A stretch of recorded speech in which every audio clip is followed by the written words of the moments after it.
This is an Instagram post template. Let's go over to our elements and go to frames and select a circle frame, and let's drag our image into this circle.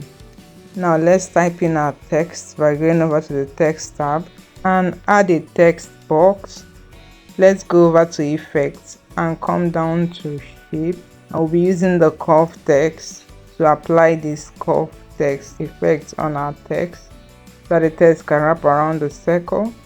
Let's duplicate this text and go back to the curve slider to slide it to go towards the left, which rotates the text to come down.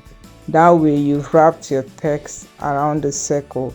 You can now finish up with your formatting, how you want the text to look. If you want to add background effects to it, what color you want to put on the background effects. Yeah.